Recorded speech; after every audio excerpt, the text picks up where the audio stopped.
नमस्कार दोस्तों, आप सभी का स्वागत है कहानी आपकी और मेरी ग्रहों की ज़ुबानी यूट्यूब चैनल के ऊपर। इसमें आज जो हम लोग बात करेंगे मिथुन लग्न के लिए कैसा रहेगा 10 अक्टूबर से 16 अक्टूबर के बीच में आपका सप्ताह। मिथुन लग्न के लिए अगर इस बार स्थिति देखी जाए तो कन्या राशि के अंदर में चल रहे हैं, यानी कि चतुर्थ स्थान के अंदर में बुध की राशि ही आती है आपके लिए। लग्नेश का चतुर्थ स्थान के अंदर में यानी कि हृदय स्थान के अंदर में चलना आपके लिए जो है बेसिकली, देखिए बुध लग्न के लिए ज़्यादातर शत्रुता जो रहती है वो चंद्रमा से नहीं मिलती। चंद्रमा जो है वो थोड़े से चंचल रहते हैं और चंद्रमा के मंत्र करने से आपको फायदा मिलता है। बुध आपके लिए देखिए बुद्धि के कारक रहते हैं। बुद्धि तीसरा स्थान जो रहता है काल पुरुष की कुंडली में पराक्रम का स्थान रहता है। छोटे भाई बहनों का संबंध रहता है, साथ के साथ में कम्युनिकेशन के कारक रहते हैं। और ये समय जो होता है आपके, इस समय में मंगल कारक ग्रह कहे जाते हैं तीसरे स्थान पे, परंतु अभी बुध जो है वो घर में आके आपके बैठे हैं, यानी कि माता के स्थान के अंदर में, प्रॉपर्टी से रिलेटेड स्थान के अंदर में। साथ के साथ में चतुर्थ स्थान जो होता है वो आपके मित्रों की स्थिति को भी बताता है कि आपके मित्र आगे ग्रोथ करेंगे या उनकी क्या स्थिति रहेगी, वो स्थिति भी वो उनको समझाता है। वाहन, भूमि, संपत्ति, स्थायी संपत्ति, भवन, ये सारी चीजें भी चतुर्थ स्थान से देखी जाती है। और इस समय में बुध जो है एग्जॉल्टेड पोजीशन पे है। एग्जॉल्टेड पोजीशन का होने का अर्थ हुआ उनकी एनर्जी जो है 87% से ऊपर चल रही है। 87% मतलब 100 अगर परसेंटेज पूरा लिया जाए तो 87% तक वो अपनी एनर्जी को दे रहे हैं। और उत्तरा फाल्गुनी नक्षत्र में है। उत्तरा फाल्गुनी नक्षत्र अपने आप में जो है वो सूर्य का नक्षत्र है, बैलेंस्ड नक्षत्र में आता है। सूर्य का नक्षत्र है, क्षत्रिय बेस रहता है, मतलब चीज़ों को रिजल्ट्स ओरिएंटेड लेके जाता है, कामों को तरफ में लेके जाता है। और सूर्य चित्रा नक्षत्र में चल रहे हैं, यानी कि मंगल के नक्षत्र में, एक्सपेंडिचर के नक्षत्र में। तो बुध, सूर्य और मंगल की युक्ति देखनी होगी। और मंगल का जो है कॉम्बिनेशन शुक्र के नक्षत्र में चल रहे हैं। मंगल जो है शुक्र की राशि में चल रहे हैं और मंगल जो है खुद ही के नक्षत्र में, यानी कि स्वयं के नक्षत्र में उनका ये मूवमेंट चल रहा है। तो एक्सपेंडिचर आपका दिखेगा, घर के लिए आपका काम आपको बढ़ेगा। आपके लिए घर चतुर्थ स्थान जो रहता है, माता से भवन संपत्ति बढ़ाने के बारे में आप इस समय सोचेंगे। इन्वेस्टमेंट के लिए आपको लेके जाएगा। और यहाँ पे अगर आप देखते हैं तो शुक्र आपके लिए पंचम स्थान के स्वामी है, यानी कि त्रिकोण के स्वामी है। त्रिकोण के स्वामी का अपने से 12वें स्थान के अंदर में है। शुक्र इमोशंस के कारक भी रहते हैं, तो इमोशनली अपने आप को थोड़ा सा आप डिस्टर्ब इस महीने में पा ही रहे होंगे, क्योंकि शुक्र डेबिलिटेड है। चाहे संतान के लिए हो, संतान के पक्ष में केतु बैठे हुए हैं। राहु मित्रों के स्थान में बैठे हुए हैं, तो राहु जो एक उस चीज़ को बढ़ा रहे हैं। राहु जो है मित्रों के तरफ में या आपके कनेक्शंस जो हैं वो बढ़ाने का काम कर रहे हैं। केतु इस समय में विशाखा नक्षत्र यानी कि गुरु के नक्षत्र में है, तो कर्म क्षेत्र की तरफ में आपको लेके जा रहे हैं। कर्म क्षेत्र में विस्तार बनाए हुए हैं, गुरु की दृष्टि बनी हुई है। अब शुभ ग्रह का मार्गी अवस्था में नहीं है, वक्री अवस्था में है, तो केंद्र में चल रहे हैं। सूर्य भी चतुर्थ स्थान में है, तो पूरे पाताल की तरफ में उनका रिएक्शन है। तो गर्मी दिख रही होगी आपको, तल के अंदर में एक प्रेशर क्रिएट हुआ हुआ दिख रहा होगा। माता की तरफ में आपका ध्यान आपको केंद्रित करा हुआ होगा। माता की तरफ में आपकी माँ जो है उनका भी क्रोध इस समय में आपको देखने को एहसास लेके आ रहा होगा, क्योंकि सूर्य बुध का बुध आदित्य योग यहाँ पे बना हुआ है। सूर्य चित्रा नक्षत्र में है। चित्रा नक्षत्र को आप समझिए कि एक तरह से मेंटेनेंस का नक्षत्र है। किसी तरह की कई बार विश्वकर्मा से संबंधित रहता है, लेबर क्लास से संबंधित रहता है कई बार में। तो सूर्य का मंगल की राशि के अंदर में आना, तो चीज़ों को ठीक करने के लिए किसी स्तर के नीचे जाना पड़ता है। जो आपका अपना स्टैंडर्ड होता है उससे थोड़ा नीचे जाके बात को समझाने की या समझने की कोशिश को बनाए हुए रखता है। अब गुरु के नक्षत्र में चल रहे हैं केतु। राहु भरणी नक्षत्र में चल रहे हैं, शुक्र के नक्षत्र में, दोनों ही गुरुओं के नक्षत्र में चल रहे हैं राहु केतु। अब यहाँ पे देखिएगा कि भरणी नक्षत्र मतलब केतु के ऊपर में शनि की दशा है। मतलब शनि की दसम दृष्टि बनी हुई है पंचम स्थान में, और शनि की दृष्टि आपके गुरु के ऊपर भी बनी हुई है। मतलब कहीं ना कहीं करके केतु जो है वो पूरी तरह से प्रभावित चल रहे हैं शनि के साथ में, यानी कि अष्टम भाव के स्थान में, यानी कि 1 2 3 तीसरी दृष्टि में गुरु को देख रहे हैं जो कि विशाखा नक्षत्र में है, और गुरु स्वयं जो है उत्तरा भाद्रपद नक्षत्र में है, वो शनि का नक्षत्र है। तो शनि यानी कि आपके इन-लॉज के परिवार के ऊपर में आपको दबाव देखने को मिलेगा। शनि वक्री अवस्था में चल रहे हैं, यहाँ पे शनि जो है 26 डिग्री की तरफ में लेते हुए जा रहे हैं धनिष्ठा नक्षत्र में, यानी कि मंगल के नक्षत्र में। तो इन-लॉज के परिवार में एक्सपेंडिचर आपको देखने को मिलेगा, खर्चा होते हुए आपको दिखेगा। एक और 11वें स्थान के स्वामी है मंगल आपके लिए, तो वहाँ पे आप एक बड़े खर्चे की तरफ में आप वहाँ पे उनको स्थिति वहां पे बना हुआ होगा, सडनली खर्चे आ रहे होंगे, मतलब आपको दिख रहा, समझ में नहीं आ रहा होगा। तो शनि की उपासना आप करें तो इन-लॉज के परिवार में आपके सडन खर्चे नहीं होंगे। आपका स्पाउस का घर है, वहां से आप सेकंड हाउस में देखेंगे तो वहां पे खर्चे आप देख सकते हैं, वहां पे सडन चीजें चेंज हो रही है। अष्टम स्थान कई बार जो है वो गुप्त धन का भी रहता है, विघ्न भी आते हैं वहां पे, और इसके अंदर में पुनर्जन्म की स्मृतियां जो रहती है, जिनके कई चार्ट के अंदर में अगर जिनको अपने पुनर्जन्म की स्मृतियों के बारे में पता होता है, याद होता है, तो वो अष्टम स्थान उनका देखना चाहिए। अष्टम स्थान में उनको मतलब कई बच्चे जिन्हें आप देखा होगा कि जो बचपन में ही 2 या 3 साल में ही श्लोक पढ़ना शुरू कर देते हैं, तो उनका अष्टम स्थान बहुत पावरफुल होता है, तो उनको पुनर्जन्म की स्मृतियां जो हैं वो याद देखने को मिलती हैं। साथ ही साथ में दुर्घटना से भी संबंधित रहता है, और आपके इन-लॉज के परिवार से आपको कितना धन प्राप्त होना है वो स्थिति भी ये बनाता है। शनि की राशि है। अब शनि जो है वो आपके लिए त्रिकोण के स्वामी भी हैं, यानी कि आपके लिए 9वें स्थान के स्वामी है। तो इन-लॉज के परिवार में आप कई बार लकी महसूस करते हैं, धन से परिपूर्ण देखते हैं उनको, क्योंकि कुंभ राशि यहाँ पे आती है। कुंभ राशि के अंदर में एक्यूमुलेशन का स्थिति वहाँ पे रहती है आपके लिए, तो वो आपके लिए फायदेमंद रहती है। भाग्य के स्थान में, मतलब आपका भाग्य के स्थान में शनि की राशि, और वो भी शनि की मूल त्रिकोण राशि यानी कि कुंभ राशि का प्रभाव देखने को जाता है। इस समय में शनि धनिष्ठा नक्षत्र में चल रहे हैं। धनिष्ठा नक्षत्र अपने आप में आप देखेंगे तो वसु से संबंधित है, यानी कि ऑप्टिमिस्टिक चीजों की तरफ में लेके जाएगा। ड्रम इसका सिंबल रहता है। ड्रम मतलब तेज आवाज करना, झंकार करना, किसी चीज की सूचना देना, किसी चीज को पूरे जोर शोर से बताना, वैसी स्थिति आपके लिए बनाए हुए है। तो घर के अंदर में भी आप देखेंगे, सप्तम दृष्टि से चतुर्थ स्थान में देख रहे हैं, तो घर के अंदर भी वो स्थिति बनी हुई है। तो एक घर, परिवार और कुटुंब के अंदर में आप देखेंगे तो गुरु की भी पंचम दृष्टि है।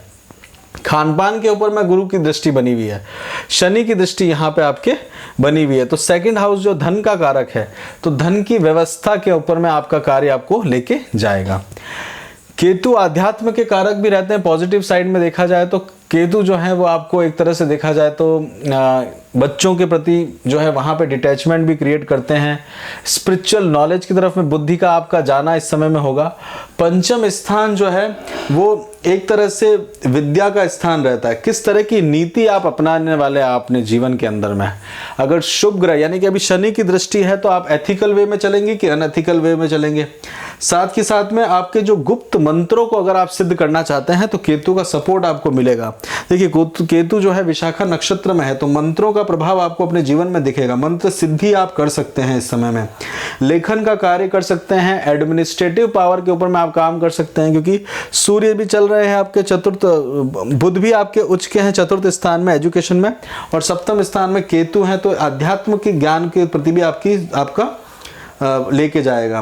प्रेम संबंधों के अंदर में खटाव लेके आते हैं। केतु जो है उन चीजों को माइनस करते हैं प्रेम संबंधों में। इच्छा शक्ति के अंदर में थोड़ी सी दुर्बलता भी लेकर आते हैं। और पंचम स्थान जो है मुख्य तौर पे प्रभावित हो रहा है कर्म क्षेत्र से, यानी कि गुरु और केतु का जो संयोग है वो अपने से 6ठे और 8वें भाव का संबंध बना रहा है। तो मतलब वो संबंध जो स्वयं जो संबंध है 6ठे और 8वें भाव का, यानी कि शत्रु व्यवहार है या फिर सडन कुछ चेंजेस वगैरह लेके आता है, तो वो उतना पॉजिटिव देखा नहीं जाता, आमने सामने नहीं है। और आप अगर ये देखेंगे कि इस समय में केतु आपको अगर मेडिटेशन वगैरह का शौक है आपको, तो वहां आपको ले जा सकते हैं। शनि भी इस समय में आपको सपोर्ट करेंगे एकांत की तरफ में ले जाके, एकांत में, क्योंकि गुरु का उनका प्रारब्ध बना हुआ है।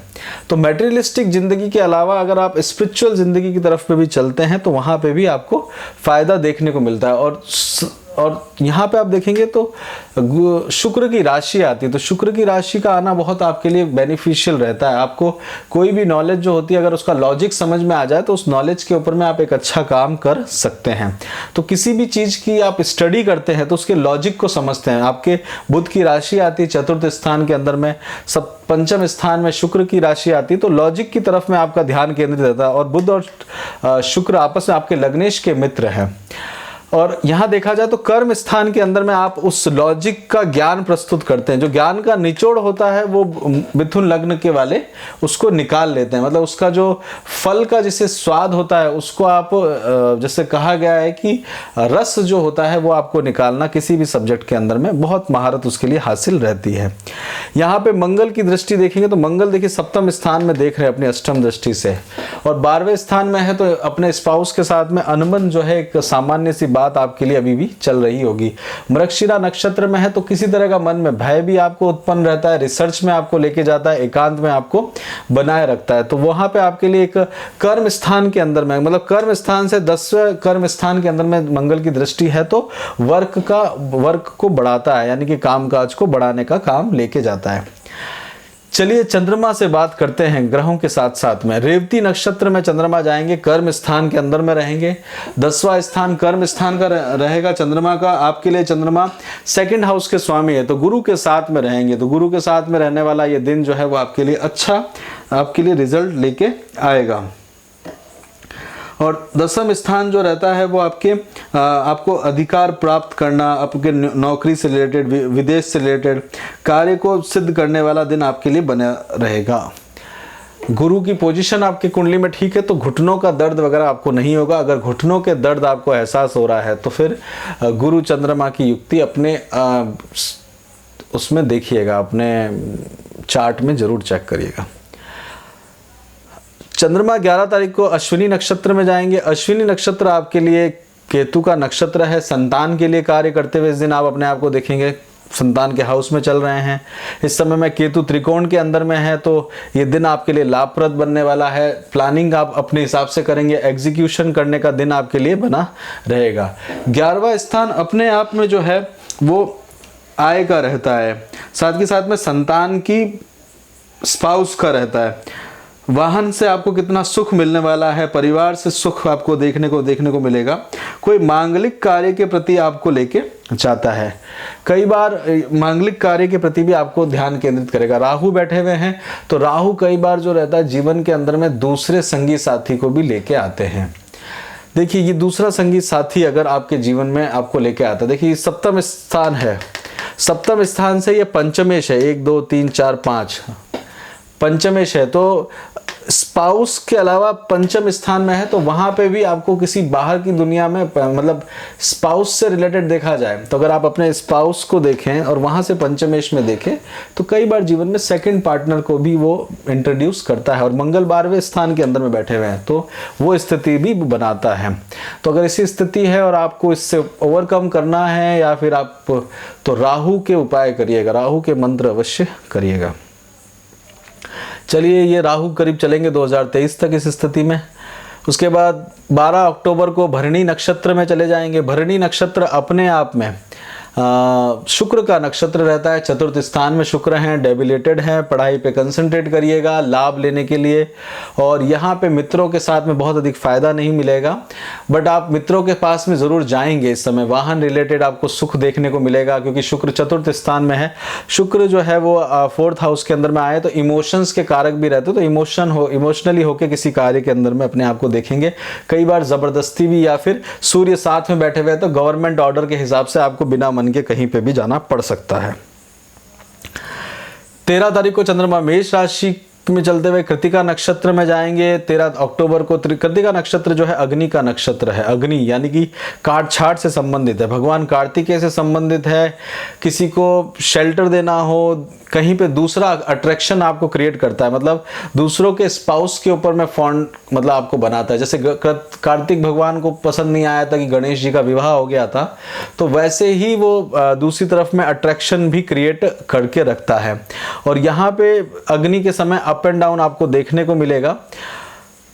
यहाँ पे आपको जो है थोड़ा सा दिन जो है ध्यान देने की ज़रूरत भी पड़ेगी, यात्राएं करते हुए भी ध्यान देने की ज़रूरत आवश्यकता बनी रहेगी। शनि का एक और बात आपको बताना मैं भूल गया था। शनि जो है आपके 10वें अष्टम भाव में चल रहा है, अष्टम भाव में अपनी ही राशि में है, तो विपरीत राजयोग बनाता है वो। इसके बाद में 14 तारीख को देखेंगे, 14 अक्टूबर को रोहिणी नक्षत्र में जाएंगे चंद्रमा। रोहिणी नक्षत्र जो है वहाँ पे चंद्रमा उच्च के होते हैं। आपके धनेश का स्वामी उच्च के होंगे। मंगल आपके लिए बहुत अधिक कारक नहीं है, मंगल आपके लिए 11वें स्थान के स्वामी है और 6ठे स्थान के स्वामी है। अब उनके साथ में मंगल चले जाएंगे तो वह मंगल और चंद्रमा भी वो है, तो सेकंड हाउस का स्वामी, मारक स्थान का स्वामी अगर ऐसे किसी के साथ में जाए जो स्वयं आपका मित्र नहीं है, तो वैसा ही रिजल्ट आपको देखने को मिलेगा। तो जल्दबाजी इस दिन मत करिएगा किसी भी तरह की, शांतिपूर्वक काम करिएगा, हेल्थ पे ध्यान दीजिएगा, हेल्थ का ध्यान देने की जरूरत है। मंगल यानी कि ब्लड से रिलेटेड भी सावधान रहता है। तो ये जब कृतिका नक्षत्र में आएगा यानी कि 13 तारीख को, 13 और 14 तारीख को आप देखेंगे तो आपको थोड़ा सा हड़बड़ाहट, आइसोलेशन, सीक्रेटिव काम और उस तरह के कामों में आप चाहते हैं तो सावधानी रखिएगा, मंगल के उपाय करके जाइएगा। साथ के साथ में चंद्रमा को रखिएगा, धन का व्यय होते हुए आपको दिखेगा। देखिए धनेश, धन जो आपका एक्यूमुलेटेड धन है वो व्यय में चला गया, मित्रों के साथ में चला गया, मित्रों को खुश करने के इसमें, छोटे भाई बहनों के उसमें चला गया, बड़े भाई बहनों में भी स्पेशल बड़ी बहनों के ऊपर में खर्चा करते हैं तो वो थोड़ा बेनिफिशियल है आपके लिए, बट हाँ वो भी कई बार फिजूल खर्च भी होते हुए आपको दिखेगा। 15 तारीख को देखते हैं तो चंद्रमा आपके मृगशिरा नक्षत्र में जाएंगे। इस दिन चंद्रमा और मंगल दोनों सेम नक्षत्र में होंगे और ये समय जो हैगा वो आपको थोड़ा सा ध्यान देने की ज़रूरत पड़ेगी। किसी तरह का भय आपके मन में आ सकता है, रिसर्च कर रहे हैं तो रिसर्च के ऊपर में सक्सेस आपको देखने को मिल सकती है। मृगशिरा नक्षत्र जो है वो चंद्रमा से कहीं ना कहीं संबंधित है क्योंकि चंद्रमा उसके देवता है और चंद्र देव का नक्षत्र है मृगशिरा। मृग मतलब हिरण, हिरण के मुख के जैसा, हिरण जो है जैसे ध्वनि के लिए चौकन्ना रहता है, तो इस समय में आप ओवर अपने आप को चौकन्ना रखने का कोशिश करेंगे। उसके बाद में 16 तारीख को चंद्रमा जाएंगे आपके आद्रा नक्षत्र में। आद्रा नक्षत्र, ये नक्षत्र आपके लिए ठीक नहीं है, लग्न में चंद्रमा आ चुके होंगे, किसी ना किसी कारणवश आपको दुख देखने को मिलेगा, चिंताएं आपके लिए बनती हुई जाएगी, तो ये दिन ज़्यादा कोई खास आपके लिए रहने वाला नहीं है। और इस दिन में कोई नए प्रयोजन और उसमें भी, और इस समय आप देखेंगे तो मंगल भी आपके लग्न में आ चुके होंगे, तो क्रोध उत्पन्न आपके अंदर में होते हुए आपको दिखेगा। क्रोध पे या गुस्से पे कंट्रोल करिएगा। हेल्थ के लिए बात करते हैं, ध्यान देने की ज़रूरत है। अष्टम भाव में 12वें स्थान में अपने आप में ग्रह बैठे हुए हैं, हेल्थ को क्योर करने में राहु वहाँ बैठे हुए हैं। पढ़ाई के लिए आप सोचेंगे तो आपके लिए पढ़ाई का सब्जेक्ट जो है उनको ख़त्म करने का एक अच्छा समय आपके लिए चल रहा है, सबमिशन के लिए एक अच्छा समय आपके लिए बना हुआ है। घर खरीदने के लिए आप इस समय में कर सकते हैं। थोड़ा सा डॉक्यूमेंट वगैरह सब देख लीजिएगा क्योंकि राहु की तीसरी दृष्टि है सूर्य की राशि के ऊपर में और लाभ स्थान के अंदर में है। बिजनेस के अंदर में आप देखेंगे तो बिजनेस में भी एक्सपेंडिचर होते हुए आपको दिखेगा। शनि भी बने हुए हैं, शनि धन के कारक नहीं रहते बट सप्तम दृष्टि से देख रहे हैं, तो आप इस समय में एक प्रॉपर प्लानिंग करके करिएगा। सडन खर्चे आपको देखने को मिलेंगे। ओवरसीज आप जाना चाहते हैं तो बच्चों के लिए इस समय प्लान कर रहे हैं तो अभी रुक जाइएगा क्योंकि केतु वहाँ बैठे हुए हैं। मेडिकल ट्रीटमेंट के थ्रू अगर आप कोशिश करते हैं तो कुछ हद तक आपको सक्सेस मिलती है, बट अभी गुरु को मार्गी होने दीजिए, गुरु को चेंज होने दीजिए, गुरु का अभी पोजीशन उतना प्रबल नहीं है। शादी के लिए प्लान कर रहे हैं तो थोड़ा सा रुक जाइए। किसी से प्रेम करते हैं तो वहाँ पे भी थोड़ा सा सावधानी से जाइएगा। अननेसेसरी बर्डन है देखिए आपके लिए। केतु और शनि दोनों चल रहे हैं, केतु शनि और राहु, तो उन तीनों का एक योग बना हुआ है, तो वो थोड़ा सा प्रेम स्थान में संभल के करिएगा।